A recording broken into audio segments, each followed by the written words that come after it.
Right now, I am in full vacation mode and was out shopping the other day and passed by a Walmart. So I thought I'd go in and see what kind of gaming deals can you find in 2025 at your local Walmart in Canada. Oh, Canada.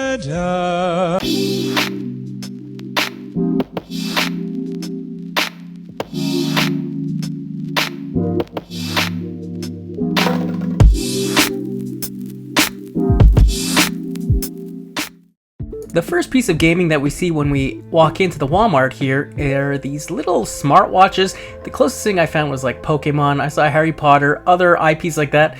Not too much gaming and overpriced for what they are. A few rows down, we come across these Turtle Beach gaming headsets. They looked awfully cheap and there was no price to be seen, so great job on that, Walmart.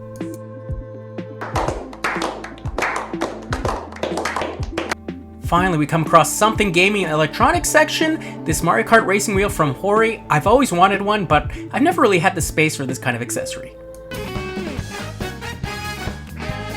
Moving on, we get to the Switch 2 section where there is an awful lot of accessories. No consoles on this side though, but I definitely see a lot of those cameras that they've been trying to sell for $70, a lot of wheels, other things like that. On the other side, we have a lot of the Switch 2 games. The first-party games are astronomically expensive. We see a lot of third-party as well that are not much cheaper, unfortunately. Looking down, we see a lot of these empty boxes, which are just display boxes, and they are the ones I believe you take to the front, you can get yourself a Switch 2. In the Switch section, we have a lot of pretty good titles here. The best deal probably was this Paper Mario The Thousand Year Door for the original Switch at $39 Canadian. I thought it was fantastic. They had a few other games on sale, Yu-Gi-Oh! Nothing I really want to play, so I just took a look and left this area. Now this is pretty cool. I saw a couple Final Fantasy games on sale. The one on the left was about $30 off, the one on the right about $10 off, I believe. Pretty good deals, but nothing I was looking for. Continue to scan, I saw this game for $29.99. It is called Gangs of Sherwood. I've never heard of it. Maybe I'm missing something. Let me know in the comments below. And finally we come to the Xbox section, which is looking pretty sad. All the games are pretty inexpensive. It doesn't look like anyone's buying them, and who can blame them when most of these are on Game Pass because Microsoft effectively is killing off their game platform to make their services entirely online. This blew my mind. This was a clearance section for last generation Switch, I guess. A lot of great pricing, as low as $9 for a game. And I'm gonna let you know, I picked up a couple of these games and I'll show you what I picked up at the end of this video. Is it just me or do all of you want this car as well? I've seen this in stores for years and I've never once seen it on sale. Moving further into the toy section, we see this area here with a lot of Mario and Sonic properties.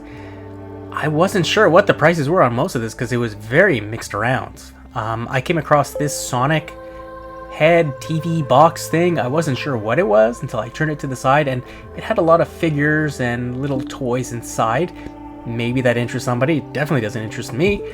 And then we keep looking around and there was a lot of Pokemon all over the place. So they probably had just about any Pokemon you could want in this area.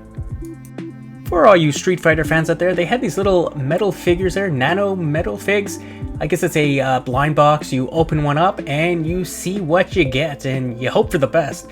I'm not generally someone who likes to buy surprise things, so I kind of left them here. Next up, I came across the Sonic the Hedgehog RC cars. We see Knuckles and Sonic. It seemed pretty pricey to me at $40, considering I see them all the time at local discount stores. Speaking of cars, there are plenty of the Mario Kart Hot Wheel toys everywhere. They are pretty expensive for a little car, as far as I'm concerned, so they only had a few left, but again, at $8 to $12, it didn't seem worth it to me.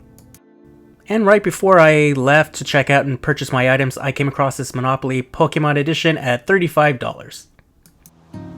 It has been some time since I recorded that previous footage. I've been enjoying my vacation because we all deserve vacation. So now what I thought I'd do is show you what I picked up at Walmart Canada a few weeks back.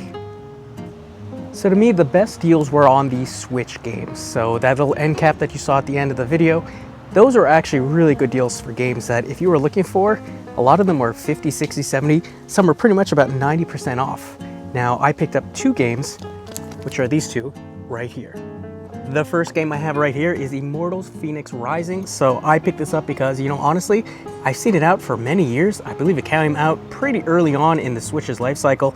It is a game made in Montreal at Ubisoft, and I thought, you know what, for $9.99, maybe I'll take a look. And the second and final game that I picked up for $9.99 was this, Live Alive, so Live Alive. Roast me in the comments if you'd like. It is a game, I believe, from the Super Famicom era that's got a remake fairly recently, and honestly, I've never tried it, and I thought, you know what, at $9.99, what better time than to get it now? So I paid about $20 with tax for these 2 games, which I'm sure are valued at a lot more. But you know what, honestly, these are 2 games that I think I'm going to be trying out in the near future, and I'm very happy with the price I paid. And do me a favor, if you enjoyed today's video, please leave a like, subscribe, and share the video. It definitely would help out the channel, and I will see you all in the next one.